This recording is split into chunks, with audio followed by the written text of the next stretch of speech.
Standard Social Science subject, Civics lesson 3, State Government. Continuation of this lesson 3.2, Chief Minister.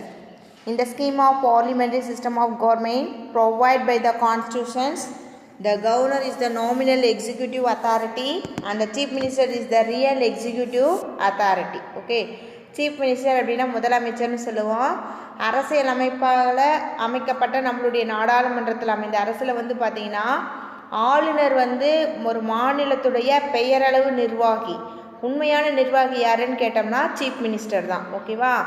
In other words, the governor is the head of the state while the chief minister is the head of the government.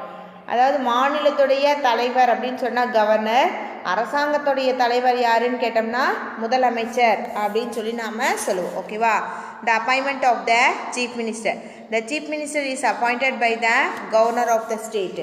அதாவது முதலமைச்சர் அப்படிங்கிறவர் மாநில ஆளுநரால் நியமனம் அப்படிங்கிறது செய்யப்படுறாங்க.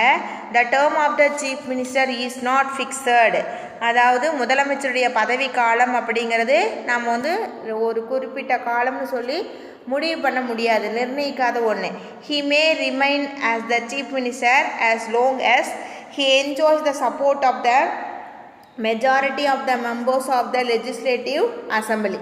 அதாவது சட்டமன்ற உறுப்பினர்களுடைய பெரும்பான்மையான ஆதரவு வந்து எவ்வளோ நாளைக்கு நீடிக்கிறதோ அது வரலும் முதலமைச்சர் பதவியில் அந்த குறிப்பிட்ட நபர் வந்து இருக்கலாம். He has to resign when he loses confidence of the majority in the assembly. அவர் எப்போ வந்து தன்னுடைய பெரும்பான்மையை நிரூபிக்க தவறாரோ அப்போ வந்து அவர் முதலமைச்சர் அப்படிங்கக்கூடிய பதவியை இழக்க நேரிடும். Okay, it is understood that normally he completes 5 years term like other members in the legislative assembly. சட்டமன்றத்தில் மற்ற உறுப்பினர்களுடைய பதவிக்காலம் போலவே முதலமைச்சருடைய பதவிக்காலம் அப்படிங்கிறதும் 5 ஆண்டுகள் அப்படின்னு சொல்லி நாம் சொல்லலாம். ஓகேவா? Next, powers and functions of the chief minister. அதாவது முதலமைச்சருடைய அதிகாரங்களும் அவங்களுடைய பணிகளும். ஃபஸ்ட்டு வந்து relating to the council of ministers. ஓகேவா? அமைச்சருடைய தொடர்பான என்னென்ன பணிகள் இருக்குது அப்படின்னு சொல்லி பார்த்தோம் அப்படின்னா, the chief minister recommends the persons who can be appointed as ministers by the governor.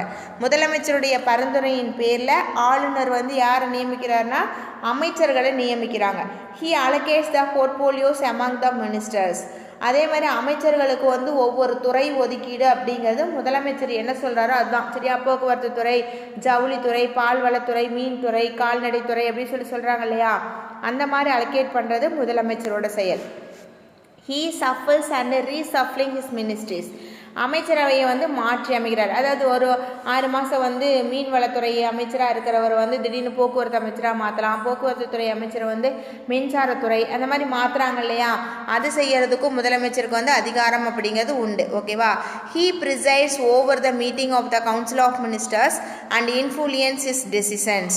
அமைச்சரவை கூட்டத்தை வந்து தலைமை ஏற்று அவர் வந்து முடிவுகள் அப்படிங்கிறத எடுக்கிறார். ஓகேவா? He guides, directs, controls and coordinates the activities of all the ministers. அமைச்சர்கள் அனைவரையும் கட்டுப்படுத்தி வழிநடத்தி இயக்கி அவங்களோட நடவடிக்கைகளை எல்லாமே ஒருங்கிணைக்கிறார். ஓகேவா? Relating to the governor. ஆளுநர் தொடர்பாக என்னென்ன வேலைகளை செய்கிறாரு அப்படின்னு பார்த்தீங்கன்னா, he advises the governor in relation to the appointments of the following officials. கீழ்காணக்கூடிய அந்த அலுவலர்கள் நியமனம் தொடர்பாக ஆளுநருக்கு வந்து ஆலோசனை அப்படிங்கிறது வழங்குறாரு.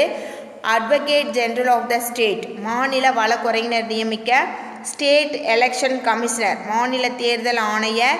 Chairman and members of the state public service commissions, அரசு பணியாளர் தேர்வாணையத்துடைய தலைவர் மற்றும் உறுப்பினர்கள். Chairman and members of the state planning commission. ஓகேவா? அதாவது மாநில திட்டக்குழுவுடைய தலைவர் மற்றும் உறுப்பினர்கள் அப்படின்னு சொல்லலாம். அடுத்தது வந்து பார்த்தோம் அப்படின்னா மாநில நிதிக்குழு, ஃபினான்சியல்ஸ். ஓகேவா? அதுவும் chairman and members of the state financial commission, மாநில நிதிக்குழு தலைவர் மற்றும் அதனுடைய உறுப்பினர்களுக்கு நியமிக்கிறதுலையும் ஆளுநருக்கோட ஒரு ரிலேஷன்ஷிப் உண்டு. அடுத்து relating to the state legislature. State legislature means சட்டமன்றம் தொடர்பானது. The chief minister advised the governor with regarding to the summoning and procuring the sessions of the state legislative. சட்டமன்ற கூட்டத்தொடரை ஆரம்பிக்கிறதுக்கும் ஒத்து வைக்கிறதுக்கும் ஆளுநருக்கு வந்து முதலமைச்சர் அப்படிங்கிற ஒரு ஆலோசனை வழங்குறாரு. He announced the government policies on the floor of the house. சட்டமன்றத்தில் வந்து அரசுடைய கொள்கைகளை வந்து அறிவிக்கிறாரு. He can introduce the bills in the legislative assembly. சட்டமன்றத்தில் மசோதாக்களை வந்து அறிமுகப்படுத்துகிறாரு. He can recommended for the discussion of the legislative assembly to the governor any time. எந்த நேரத்துலையும் சட்டமன்றத்தை கலைக்கிறதுக்கு ஆளுநருக்கு வந்து பரிந்துரை செய்கிறாரு. சரியா? Next council of ministers. The council of ministers was collectively responsible to the state legislature. அமைச்சரவையில் இருக்கக்கூடிய எல்லா அமைச்சர்களும் மாநில சட்டமன்றத்திற்கு கூட்டாக வந்து பொறுப்பாளர்கள் ஆவாங்க. All the members of the Council of Ministers must be the member of the state legislature. அமைச்சரவை குழுவுடைய அமைச்சர்கள் அனைவரும் சட்டமன்றத்தில் வந்து பார்த்தீங்கன்னா உறுப்பினராக இருக்கணும். Those who are not a member at the time of their appointment must secure their seats in the legislative within the period of 6 months. Suppose சட்டமன்றத்தில் உறுப்பினராக இல்லாத ஒருத்தர் வந்து அமைச்சராக பதவி ஏற்றார் அப்படின்னா 6 மாத காலத்துக்குள்ளே அவர் வந்து சட்டமன்ற உறுப்பினராக ஆயிக்கணும். ஓகேவா? If no confident motion is passed by the legislative assembly, the state ministry shall resign. நம்பிக்கையில்லா தீர்மானம் வந்து சட்டமன்றத்தில் கொண்டு வந்து நிறைவேற்றப்பட்டால் மாநில அமைச்சரவை அப்படிங்கிறது ராஜினாமா செய்யணும். ஓகேவா? Article 163 provides for a council of ministers to aid and advise the governor. அரசியலமைப்பு சட்டப்பிரிவு 163 படி ஆளுநருக்கு வந்து ஆலோசனைகள் வழங்க அமைச்சரவையை வந்து உருவாக்குறதுக்கும் வழிவகை செஞ்சிருக்கு. According to article 163 subsection 1, there shall be a council of ministers with the chief minister at the head to aid and advise the governor in the exercise of his functions, except in so far as he is by or under this constitutions required to exercise his functions or any of them in his discretions. ஓகேவா? சட்டப்பிரிவு 163 subsection 1 படி முதலமைச்சர் வந்து தலைவரை கொண்ட அமைச்சரவை அப்படிங்கிறது ஆளுநருக்கு தேவைப்படும் போது உதவி செய்யறதுக்கும் ஆலோசனை வழங்குறதும் வேணும். சரியா? எப்போல்லாம் கவர்னர் வந்து கூப்பிடுறாரோ அப்போல்லாம் வந்து என்ன பண்ண அந்த அமைச்சரவை குழுக்கள் வந்து அந்த ஆளுநருடைய ஆலோசனையை கேட்டு அதன்படி வந்து இவங்க நடக்கணும். ஓகேவா? Next, other provisions relating to ministers. Article 163 subsection 1 hold that the chief minister shall be appointed by the governor. சட்டப்பிரிவு 164 subsection 1 படி ஆளுநரால் முதலமைச்சர் அப்படிங்கிறது நியமிக்கப்படுறதை பற்றி கூறியிருக்கு. என்ன சொல்லியிருக்குன்னு பார்த்தீங்கன்னா article 164 subsection 1A states that the total number of ministers including the chief minister in the council of ministers in the state shall not exceed 15% of the total number of members of the legislative assembly. ஓகேவா? அதாவது அந்த முதலமைச்சர் உள்பட மொத்த அமைச்சர்களோட எண்ணிக்கை மொத்த உறுப்பினர்களின் எண்ணிக்கையில் 15 விழுக்காட்டை வந்து தாண்டக்கூடாது அப்படின்னு சொல்லி அந்த சட்டப்பிரிவு 164 சப்செக்ஷன் 1 அப்படிங்கிறது கூறுது. ஓகேவா? Next the functions and powers of the council of ministers. First point, it formulates, அதாவது அமைச்சரவையுடைய அதிகாரமும் அதனுடைய பணிகள்.